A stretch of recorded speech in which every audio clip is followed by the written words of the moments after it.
बिस्मिल्लाहिर्रहमानिर्रहीम। अस्सलाम वालेकुम मेरी यूट्यूब फैमिली, कैसे हो सब। दुआ है कि रब ताला तुहानू सब नू खैर खरीयत ना रखे, अपने हिफ्ज़ अमान च रखे और तुहाड़ियां तमाम जायज़ ख्वाहिशां पूरियां फरमाए।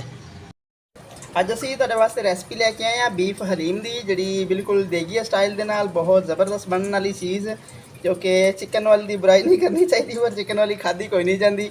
ਤੇ ਬੀਫ ਦੀ ਹਲੀਮ ਬਹੁਤ ਜ਼ਬਰਦਸਤ ਬਣਦੀ ਹੈ। ਥੋੜਾ ਜਿਹਾ ਮਿਹਨਤ ਥੋੜੀ ਐਕਸਟਰਾ ਪੈ ਜਾਂਦੀ ਹੈ, ਲੇਕਿਨ ਫਿਰ ਵੀ ਅਗਰ ਕੁਝ ਪਾਣਾ ਹੈ ਤੇ ਵਿੱਚ ਕੋਣਾ ਵੀ ਪੈਂਦਾ ਹੈ। ਅਸੀਂ ਜਿਹੜਾ ਨਾ ਤਕਰੀਬਨ 100 ਗ੍ਰਾਮ ਜਿਹੜੀ ਨਾ ਚਨਿਆਂ ਦੀ ਦਾਲ ਹੈ, 100 ਗ੍ਰਾਮ ਹੀ ਇਹਦੇ ਵਿੱਚ ਗੰਦਮ ਦਾ ਦਲੀਆ ਜਾਏਗਾ ਤੇ 50 ਗ੍ਰਾਮ ਹੈ ਇਹਦੇ 'ਚ ਮਸਰਾਂ ਦੀ ਦਾਲ ਜਾਏਗੀ, ਜਿਹੜੀ ਅਸੀਂ ਚੁਣ ਕੇ ਸਾਫ਼ ਕਰਕੇ ਰੱਖੀ ਹੋਈ ਹੈ। 50 ਗ੍ਰਾਮ ਹੀ ਇਹਦੇ 'ਚ ਮੂੰਗੀ ਦੀ ਦਾਲ ਜਾਏਗੀ ਔਰ 50 ਗ੍ਰਾਮ ਹੀ ਇਹਦੇ 'ਚ ਚਾਵਲ ਜਾਣਗੇ ਔਰ 50 ਗ੍ਰਾਮ ਹੀ ਇਹਦੇ 'ਚ ਮਾਸ਼ ਦੀ ਦਾਲ ਜਾਏਗੀ। ਕਿਉਂਕਿ ਦਲੀਆ ਜਿਹੜਾ ਨਾ ਉਹ ਜ਼ਿਆਦਾ ਅਹਿਮ ਕਿਰਦਾਰ ਅਦਾ ਕਰਦਾ ਹੈ ਕਿ ਉਹ ਜਿਹੜੀ ਇਹਦੇ 'ਚ ਲੇਸ ਪੈਦਾ ਹੁੰਦੀ ਹੈ ਨਾ, ਉਹ ਦਲੀਏ ਦੇ ਨਾਲ ਹੁੰਦੀ ਹੈ। ਬੇਸ਼ੱਕ ਸਾਬਤ ਗੰਦਮ ਰੱਖ ਲਓ ਜਾਂ ਦਲੀਆ ਰੱਖ ਲਓ। ਅਸੀਂ ਦਲੀਆ ਰੱਖ ਲਿਆ ਕਿਉਂਕਿ ਦਲੀਆ ਜਿਹੜਾ ਨਾ ਉਹ ਥੋੜਾ ਜਿਹਾ ਗਲਣ 'ਚ ਈਜ਼ੀ ਰਹਿ ਜਾਂਦਾ ਹੈ। ਗੰਦਮ ਨੂੰ 6 ਤੋਂ 7 ਘੰਟੇ ਈਜ਼ੀਲੀ ਚਾਹੀਦੇ ਹੁੰਦੇ ਨੇ ਅਗਰ ਪਤੀਲੇ 'ਚ ਪਕਾਈ ਜਾਏ ਤੇ।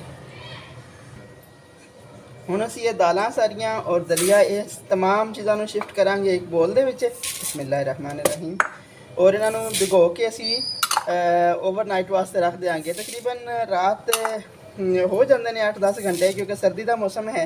ਅਗਰ ਗਰਮੀ ਹੋਵੇ ਤਾਂ ਫਿਰ 5-6 ਘੰਟੇ ਵੀ ਕਾफ़ੀ ਹੈ, ਲੇਕਿਨ ਸਰਦੀ ਹੈ ਤਾਂ ਇਸ ਵਾਸਤੇ ਜਿਹੜਾ ਨਾ ਉਹ ਪੂਰੀ ਰਾਤ ਵਾਸਤੇ ਅਸੀਂ ਭਿਗੋ ਕੇ ਰੱਖ ਦਿਆਂਗੇ। ਇਹ ਹੁਣ ਸਾਰੀਆਂ ਚੀਜ਼ਾਂ ਅਸੀਂ ਧੋ ਕੇ ਰੱਖ ਲਈਆਂ ਨੇ। 4 ਦਾਲਾਂ ਔਰ ਪਿੱਛੇ ਗੰਦਮ ਔਰ ਟੋਟਾ ਚਾਵਲ ਹੋ ਜਾਣ ਜਾਂ ਸਾਬਤ ਹੋ ਜਾਣ, ਸੇਮ ਹੀ ਹੈ, ਕੋਈ ਮਸਲਾ ਨਹੀਂ। ਹੁਣ ਅਸੀਂ ਇਹਨਾਂ ਨੂੰ ਖੁੱਲੇ ਬਰਤਨ ਵਿੱਚ ਸ਼ਿਫਟ ਕਰਕੇ ਤੇ ਇਹਦੇ ਵਿੱਚ ਜਿਹੜਾ ਨਾ ਪਾਣੀ ਤਕਰੀਬਨ 2 ਤੋਂ 3 ਲੀਟਰ ਪਾ ਕੇ ਤੇ ਰੱਖ ਦਿਆਂਗੇ। ਹੁਣ ਅਸੀਂ ਇਹਦੇ ਵਿੱਚ 1 ਚਮਚ ਹਲਦੀ ਦੀ ਐਡ ਕਰਾਂਗੇ। ਬਿਸਮਿਲ੍ਲਾਹਿਰਰਹਿਮਾਨਿਰਰਹੀਮ।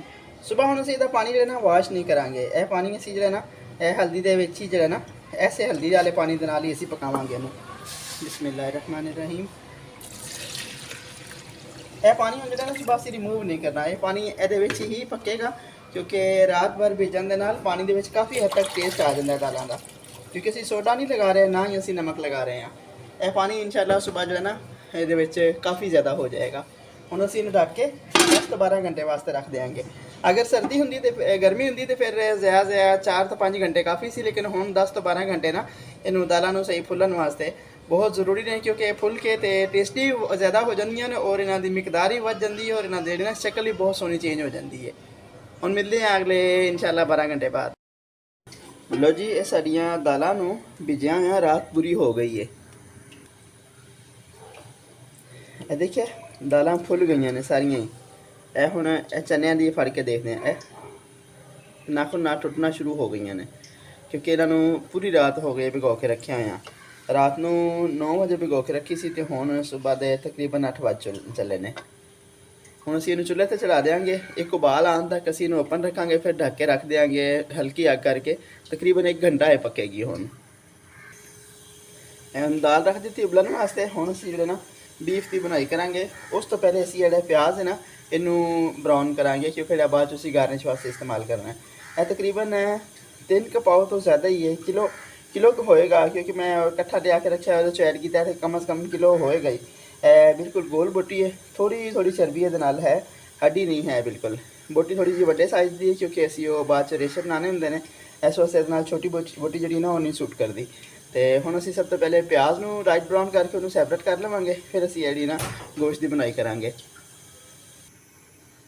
ਹੁਣ ਅਸੀਂ ਆਪਣੀ ਖੂਬਸੂਰਤ ਜਿਹੀ ਕੜਾਹੀ ਚੜਾਤੀ ਚੁੱਲ੍ਹੇ 'ਤੇ ਤੇ ਇਹਦੇ 'ਚ ਅਸੀਂ ਕੁਕਿੰਗ ਆਇਲ ਐਡ ਕਰਾਂਗੇ। ਵੈਸੇ ਤਾਂ ਇਹਦੇ 'ਚ ਘੀ ਐਡ ਕਰਨਾ ਚਾਹੀਦਾ, ਲੇਕਿਨ ਥੋੜ੍ਹੇ ਜਿਹੇ ਜਿਹੜੇ ਹੁੰਦੇ ਨੇ ਮੈਡੀਕਲ ਇਸ਼ੂ ਹੁੰਦੇ ਨੇ, ਉਹਦੀ ਵਜ੍ਹਾ ਤੋਂ ਜਿਹੜਾ ਨਾ ਘੀ ਬਾਜ਼ ਲੋਕਾਂ ਨੂੰ ਮਨਾ ਕੀਤਾ ਜਾਂਦਾ ਹੈ। ਤੇ ਇਸ ਵਾਸਤੇ ਅਸੀਂ ਜਿਹੜਾ ਨਾ ਕੁਕਿੰਗ ਆਇਲ ਐਡ ਕਰਾਂਗੇ, ਲੇਕਿਨ ਇਹਦੇ 'ਚ ਕਮ ਸੇ ਕਮ ਅੱਧਾ ਕਿਲੋ ਕੁਕਿੰਗ ਆਇਲ ਅਸੀਂ ਐਡ ਕਰਾਂਗੇ, ਕਿਉਂਕਿ ਅਸੀਂ ਇਹਦੇ 'ਚ ਪਿਆਜ਼ ਬਰਾਊਨ ਕਰਕੇ ਨਾ ਤੇ ਇਹੀ ਬਾਅਦ 'ਚ ਜਿਹੜਾ ਨਾ ਸਾਲਨ ਦੇ ਵਿੱਚ ਵੀ ਇਸਤੇਮਾਲ ਕਰਨਾ ਹੈ ਗੋਸ਼ਤ ਦੀ ਬਣਾਈ 'ਚ, ਔਰ ਬਾਅਦ ਵਿੱਚ ਉਤੋਂ ਤਰੀ ਪਾਉਣ ਦੇ ਵਿੱਚ ਵੀ ਇਹੀ ਯੂਜ਼ ਹੋਣਾ ਹੈ। ਠੀਕ ਹੋ ਗਿਆ ਜੀ। ਹੁਣ ਸਾਡਾ ਆਇਲ ਹਲਕਾ ਜਿਹਾ ਗਰਮ ਹੋ ਲਵੇ, ਫਿਰ ਅਸੀਂ ਇਹਦੇ 'ਚ ਪਿਆਜ਼ ਐਡ ਕਰਦੇ ਹਾਂ। ਇਹ ਹੁਣ ਆਇਲ ਗਰਮ ਹੋ ਗਿਆ, ਹੁਣ ਅਸੀਂ ਇਹਦੇ 'ਚ ਪਿਆਜ਼ ਐਡ ਕਰ ਦਿਆਂਗੇ। ਬਿਸਮਿਲ੍ਲਾਹਿਰਰਹਿਮਾਨਿਰਰਹੀਮ। ਤੇ ਹੁਣ ਥੋੜੀ ਨਾਰਮਲ ਅੱਗ ਰੱਖ ਕੇ, ਬਹੁਤ ਜ਼ਿਆਦਾ ਤੇਜ਼ ਵੀ ਨਹੀਂ ਕਰਾਂਗੇ ਕਿ ਸੜ ਜਾਣ, ਔਰ ਬਹੁਤ ਜ਼ਿਆਦਾ ਸਲੋ ਵੀ ਨਹੀਂ ਕਰਾਂਗੇ ਕਿ ਪਾਪੜੀਆਂ ਬਣ ਜਾਣ। ਲੋ ਤੋਂ ਮੀਡੀਅਮ ਫਲੇਮ ਤੇ ਅਸੀਂ ਇਹਦੀ ਜਿਹੜੇ ਨਾ ਹਲਕੀ ਬਣਾਈ ਕਰਾਂਗੇ।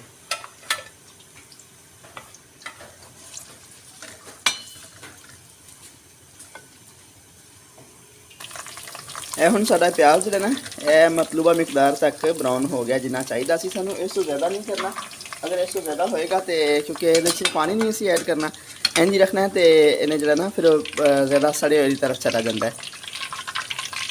ਇਹ 1 ਕਿਲੋ ਇਹਦੇ ਵਿੱਚ ਗੋਸ਼ਤ ਦੇ ਵਿੱਚ ਜਿਹੜਾ ਨਾ ਅਸੀਂ 3 ਕਪਾਓ ਪਿਆਜ਼ ਐਡ ਕੀਤਾ, ਕਿਉਂਕਿ ਅਸੀਂ ਜਿਸੇ ਪੱਕ ਜਾਣੀ ਹੈ ਉਸ ਟਾਈਮ ਕੜਾਈ ਦੇ ਵਿੱਚ ਵੀ ਐਡ ਕਰਨਾ ਹੈ ਪਿਆਜ਼, ਔਰ ਗਾਰਨਿਸ਼ ਕਰਨ ਵਾਸਤੇ ਉੱਪਰ ਵੀ ਰੱਖਣਾ ਹੈ ਨਾਲ। ਇਸ ਵਾਸਤੇ ਇਹਦੇ ਵਿੱਚ ਪਿਆਜ਼ ਥੋੜ੍ਹਾ ਜਿਹੜਾ ਨਾ ਵੱਧ ਪੈਂਦਾ ਹੈ। ਟੋਟਲੀ ਜਿਹੜਾ ਨਾ ਇਹਦੇ ਵਿੱਚੋਂ ਪਿਆਜ਼ ਦੇ ਪੀਸ ਅਸੀਂ ਅਲੱਗ ਕਰ ਲਵਾਂਗੇ ਤਾਂ ਕਿ ਜਿਹੜਾ ਨਾ ਇਹਦੇ ਸਾੜ ਦਾ ਫੀਲ ਨਾ ਹੋਵੇ। ਬਿਸਮਿਲ੍ਲਾਹਿਰਰਹਿਮਾਨ। ਹੁਣ ਐਸੇ ਆਇਲ ਦੇ ਵਿੱਚ ਅਸੀਂ ਭਰ ਕੇ 2-3 ਚਮਚ ਜਿਹੜਾ ਨਾ ਲਸਣ ਅਦਰਕ ਦਾ ਔਰ ਹਰੀ ਮਿਰਚ ਦਾ ਪੇਸਟ ਐਡ ਕਰ ਦਿਆਂਗੇ। ਬਿਸਮਿਲ੍ਲਾਹਿਰਰਹਿਮਾਨਿਰਰਹੀਮ। ਇਹਨੂੰ ਥੋੜ੍ਹਾ ਜਿਹਾ ਕੜਕੜਾਵਾਂਗੇ ਸਿਰਫ 2 ਤੋਂ 3 ਮਿੰਟ ਵਾਸਤੇ, ਤੇ ਫਿਰ ਅਸੀਂ ਇਹਦੇ 'ਚ ਗੋਸ਼ਤ ਐਡ ਕਰ ਦਿਆਂਗੇ। ਬਿਸਮਿਲ੍ਲਾਹਿਰਰਹਿਮਾਨਿਰਰਹੀਮ।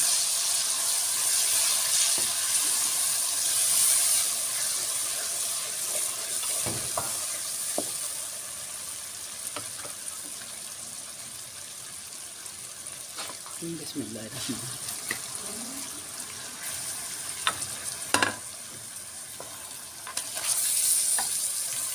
ਹੁਣ 4 ਤੋਂ 5 ਮਿੰਟ ਅਸੀਂ ਇਹਦੀ ਬਣਾਈ ਕਰਾਂਗੇ, ਫਿਰ ਅਸੀਂ ਇਹਦੇ ਵਿੱਚ ਮਸਾਲਾ ਐਡ ਕਰਾਂਗੇ। ਇਹ ਹੁਣ 5 ਮਿੰਟ ਹੋ ਗਏ ਨੇ ਸਾਡੇ ਗੋਸ਼ਤ ਨੂੰ ਭੁੰਨਦਿਆਂ ਹੋਇਆਂ। ਹੁਣ ਅਸੀਂ ਇਹਦੇ ਵਿੱਚ ਮਸਾਲੇ ਐਡ ਕਰਾਂਗੇ। ਬਿਸਮਿਲ੍ਲਾਹਿਰਰਹਿਮਾਨਿਰਰਹੀਮ। 2 ਚਮਚ ਇਹਦੇ 'ਚ ਜਿਹੜਾ ਸੁਰਖ ਮਿਰਚ ਜਾਏਗੀ, ਔਰ 2 ਚਮਚ ਹੀ ਇਹਦੇ 'ਚ ਨਮਕ ਜਾਏਗਾ, ਕਿਉਂਕਿ ਮਿਕਦਾਰ ਮਟੀਰੀਅਲ ਦੀ ਥੋੜੀ ਜ਼ਿਆਦਾ ਹੈ ਤੇ ਇਸ ਵਾਸਤੇ। ਔਰ 1 ਸਾਸ਼ਾ ਇਹਦੇ 'ਚ ਨੈਸ਼ਨਲ ਦਾ ਹਲੀਮ ਮਸਾਲਾ ਜਾਏਗਾ, ਕਿਉਂਕਿ 1 ਸਾਸ਼ਾ ਤਕਰੀਬਨ 1 ਕਿਲੋ 'ਚ ਪੂਰਾ ਹੁੰਦਾ ਹੈ, ਲੇਕਿਨ ਅਸੀਂ ਨਾਲ ਦਾਲਾਂ ਵਗੈਰਾ ਸਭ ਕੁਝ ਮਿਲਾ ਕੇ ਸਾਡਾ ਵਜ਼ਨ ਜਿਹੜਾ ਨਾ ਜ਼ਿਆਦਾ ਹੋ ਗਿਆ, ਤੇ ਇਸ ਵਾਸਤੇ ਅਸੀਂ ਜਿਹੜਾ ਨਾ ਨਾਲ ਮਿਰਚਾਂ ਘਰ ਦੀਆਂ ਇਸਤੇਮਾਲ ਕਰਾਂਗੇ। ਬਿਸਮਿਲ੍ਲਾਹਿਰਰਹਿਮਾਨਿਰਰਹੀਮ। ਅੱਧੀ ਚਮਚ ਇਹਦੇ 'ਚ ਕਾਲੀ ਮਿਰਚ ਜਾਏਗੀ, ਔਰ 1 ਚਮਚ ਇਹਦੇ 'ਚ ਹਲਦੀ ਜਾਏਗੀ। लेकिन ऐसे इंच रखना है कि चमचाइयाँ वड्डियाँ नहीं हैं, चमचाइयाँ ने जिहड़ियां मिसाले वाले डिब्बियां दे नाल आंदियां ने। ऐ ना समझना कि पता नहीं शायद वड्डी चम्मच है। लेकिन दूसरा ये कि अगर तुहानूं टेस्ट जिहड़ा तेज थोड़ा तिखा पसंद है तो तुसीं वधा जां घटा सकदे हो, लेकिन नॉर्मल जिहड़ा ना मिसाला जिहड़ा आम तौर खाधा जाता है वो इन्ना काफ़ी रह जाता है। हुण असीं इहदी हल्की जी बुनाई मजीद करके 2 ਤੋਂ 3 ਸੈਕਿੰਡ मजीद भुन के इहनूं फिर असीं इहदे च थोड़ा जिन्ना दही इस्तेमाल करांगे, एक छोटी प्याली। बिस्मिल्लाहिर्रहमानिर्रहीम। साड़ी दही ज़रा फ्रीज़ हुई है, इस वास्ते असीं अग जी ना बिल्कुल स्लो कर दी है, क्योंकि दही मेल्ट होने टाइम लग रहा सी, साढ़े कोल टाइम थोड़ा सी इस वास्ते, क्योंकि दही अमूमन लिया के फ्रीज़ की जाती है कि जिस टाइम गैस का थोड़ा मामला है तो मॉर्निंग टाइम जो हांडी बनानी होंगी है ना, अमूमन ऐसा होंगे कि उस टाइम दही नहीं मिल रही होंगी। ਹੁਣ ਸਾਡੇ बीफ ਨੂੰ ਭੁੰਨਦਿਆਂ ਹੋਇਆਂ तकरीबन 12 मिनट हो गए ने। देखिए ਇਹਦੀ खुशबू बहुत पूरे घर से फैली पई है और ਇਹਦਾ कलर कितना खूबसूरत है। काश के ऑप्शन होवे टेस्ट कराने ਦਾ, बहुत ही ज़बरदस्त चीज़ बनी हुई है। तो ਹੁਣ ਅਸੀਂ ਇਹਦੇ 'ਚ पानी ऐड करांगे। बिस्मिल्लाहिर्रहमानिर्रहीम। 1 किलो गोश्त 2 ਤੋਂ 2.5 किलो ਅਸੀਂ ਇਹ 'ਚ पानी पावांगे, क्योंकि ਅਸੀਂ कुकर 'ਚ नहीं पका रहे। कुकर 'ਚ अगर पकाओ तो पानी कम ऐड करना ਹੁੰਦਾ है। ਅਸੀਂ कढ़ाई ਦੇ ਵਿੱਚ ਪਕਾ ਰਹੇ ਹਾਂ, ਇਸ ਲਈ ਨਾ ਪਾਣੀ ਥੋੜਾ ਜ਼ਿਆਦਾ ਐਡ ਕਰਾਂਗੇ। ਤੇ ਹੁਣ ਇਹਦਾ ਅੱਛੇ ਤਰੀਕੇ ਦੇ ਨਾਲ ਉਬਾਲ ਆਉਣ ਦਾ ਵੇਟ ਕਰਾਂਗੇ। ਉਬਾਲ ਆ ਜਾਏਗਾ ਫਿਰ ਲੋ ਫਲੇਮ ਕਰਕੇ ਨਾਰਮਲ ਜਿਹੀ ਤਕਰੀਬਨ 1.5 ਘੰਟਾ ਇਹਨੂੰ ਦੇਵਾਂਗੇ। ਉਸ ਦੇ ਦੌਰਾਨ ਨਾਲ ਨਾਲ ਅਸੀਂ ਜਿਹੜਾ ਨਾ ਉਹ ਚੈੱਕ ਕਰਦੇ ਰਹਾਂਗੇ ਕਿ ਇਹਦੀ ਕੈਫੀਅਤ ਕੀ ਹੈ।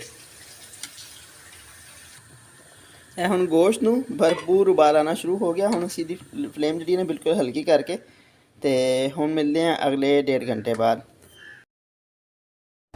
ਹੁਣ ਗੋਸ਼ਤ ਬਹੁਤ ਸੋਹਣਾ ਗਲ ਗਿਆ। ਹੁਣ ਅਸੀਂ ਇਹਦੀ ਫਲੇਮ ਬੰਦ ਕਰ ਦਿਆਂਗੇ।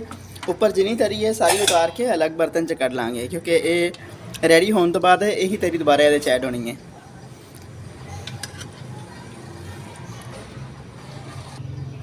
ਇਹ ਹੁਣ ਚਿਕਨਾਈ ਸਾਰੀ ਅਸੀਂ ਸੈਪਰੇਟ ਕਰ ਲਈ ਹੈ। ਹੁਣ ਅਸੀਂ ਬੋਟੀਆਂ ਨੂੰ ਇੰਝ ਮਧਾਣੀ ਦੇ ਨਾਲ ਕੁੱਟ ਕੇ, ਇਸ ਟਾਈਮ ਨਜ਼ਰ 'ਚ ਨਹੀਂ ਆਇਆ ਘੋਟਣਾ, ਵਰਨਾ ਘੋਟਣੇ ਨਾਲ ਵੀ ਹੋ ਸਕਦਾ। तो अगर तुहाडे कोल चॉपर होवे, चॉपर से भी हो सकता है, लेकिन यह ज़रा ज़्यादा एक देसी तरीका है, इस वास्ते चॉपर तो मौजूद है। तो हुण असी बोटियां भी और दाल भी अच्छे तरीके नाल पीस के ना फिर मिलते हैं। यह हुण साडा गोश्त बहुत सोहना कुटिया गया तो दाल भी मिक्स अच्छे तरीके नाल मैश हो चुकी है। हुण असी इहदी मिक्सिंग करांगे। हाँ जी, यह देखिए दाल की कंडीशन ਬਿਸਮਿਲ੍ਲਾਹਿਰਰਹਿਮਾਨ। ਹੁਣ ਇਸ ਹੋਈ ਦਾਲ ਐਡ ਹੋ ਗਈ ਇਹਦੇ 'ਚ। ਹੁਣ ਅਸੀਂ ਇਹਨੂੰ ਅੱਛੇ ਤਰੀਕੇ ਦੇ ਨਾਲ ਮਿਕਸ ਕਰਾਂਗੇ ਔਰ ਇਸ ਸਟੇਜ ਤੇ ਅਸੀਂ ਇਹਦੇ 'ਚ ਗਰਮ ਮਸਾਲਾ ਤਕਰੀਬਨ 2 ਚਮਚ ਐਡ ਕਰ ਦਿਆਂਗੇ। ਇਹ ਹਲੀਮ ਮਸਾਲਾ ਘਰ ਦਾ ਤਿਆਰ ਕੀਤਾ ਹੋਇਆ ਇਹਦੇ 'ਚ ਐਡ ਹੋ ਗਿਆ। ਹੁਣ ਅਸੀਂ ਇਹਨੂੰ 10 ਤੋਂ 12 ਮਿੰਟ ਪਕਾਵਾਂਗੇ ਇੰਜੀ ਨਾਲ ਨਾਲ ਘੋਟਣਾ ਚਲਾਈ ਜਾਵਾਂਗੇ ਤਾਂ ਕਿ ਜਿਹੜੇ ਵਿੱਚ ਕੋਈ ਪੀਸ ਮਾੜੇ ਮੋਟੇ ਹੋਣ ਉਹ ਵੀ ਸਹੀ ਮੈਸ਼ ਹੋ ਜਾਣ। ਲੋ ਜੀ ਸਾਡੀ ਹਲੀਮ ਬਹੁਤ ਜ਼ਬਰਦਸਤ ਸੋਹਣੀ ਰੈਡੀ ਹੋ ਗਈ। ਦੇਖਿਆ ਬਿਲਕੁਲ ਯਕਜਾਨ ਹੋ ਗਈ ਹੈ। ਹੁਣ ਅਸੀਂ ਇਹਦੇ 'ਚ ਥੋੜੀ ਜਿਹੀ ਤਰੀ ਤੇ ਉੱਪਰ ਹੀ ਐਡ ਕਰ ਦਿਆਂਗੇ ਬਿਸਮਿਲ੍ਲਾਹਿਰਰਹਿਮਾਨਿਰਰਹੀਮ ਤਾਂ ਕਿ ਸ਼ਕਲ ਦੇਖ ਕੇ ਨਜ਼ਰ ਆਵੇ ਕਿ ਹਲੀਮ ਬਣੀ ਹੋਈ ਹੈ। ਤੇ ਹੁਣ ਡਿਸ਼ ਆਊਟ ਕਰਕੇ ਤੁਹਾਨੂੰ ਇਹਦੀ ਫਾਈਨਲ ਲੁੱਕ ਦਿਖਾਉਂਦੇ ਹਾਂ। ਲੋ ਜੀ ਇਹ ਸਾਡੇ ਖਾਣੇ ਦੀ ਫਾਈਨਲ ਲੁੱਕ ਹੈ ਬਿਸਮਿਲ੍ਲਾਹਿਰਰਹਿਮਾਨਿਰਰਹੀਮ। ਇਹਦੇ ਤੇ ਅਸੀਂ ਤਰੀ ਐਡ ਕਰ ਦਿਆਂਗੇ।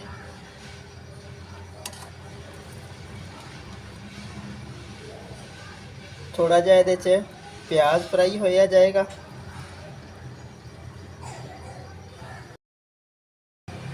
ਥੋੜਾ ਕਿ ਇਹਦੇ 'ਚ ਕਟਿਆ ਹੋਇਆ ਅਦਰਕ ਜਾਏਗਾ।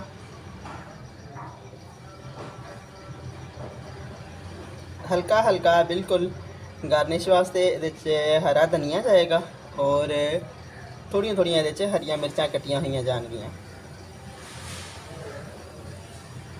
ਨਾਲ ਇਹ ਸਰਵਿੰਗ ਵਾਸਤੇ ਬੋਲ ਰੈਡੀ ਹੋ ਗਿਆ। ਇਹ ਸਾਡੇ ਨਿੰਬੂ ਨਾਲ ਐਡ ਹੋ ਗਿਆ। ਅੱਛਾ ਜੀ ਇਹ ਸਾਡੀ ਹਲੀਮ ਦੀ ਫਾਈਨਲ ਲੁੱਕ ਹੈ। ਅਗਰ ਮੇਰੀ ਰੈਸਪੀ ਤੁਹਾਨੂੰ ਅੱਛੀ ਲੱਗੇ ਜਿਹੜੀ ਬਹੁਤ ਮਿਹਨਤ ਦੇ ਨਾਲ ਬਹੁਤ ਮੁਹੱਬਤ ਦੇ ਨਾਲ ਤਿਆਰ ਕੀਤੀ ਗਈ ਹੈ ਤੇ ਮੇਰੀ ਰੈਸਪੀ ਅਗਰ ਅੱਛੀ ਲੱਗੀ ਤਾਂ ਕਮੈਂਟ ਔਰ ਸ਼ੇਅਰ ਲਾਜ਼ਮੀ ਕਰਨਾ। ਬਾਕੀ ਤੁਹਾਡੇ ਸਭ ਵਾਸਤੇ ਮੇਰੀ ਤਰਫੋਂ ਦੁਆਵਾਂ। ਹੱਸਦੇ ਵਸਦੇ ਰਹੋ, ਆਬਾਦ ਰਹੋ। ਅਸਲਾਮੁ ਅਲੈਕੁਮ।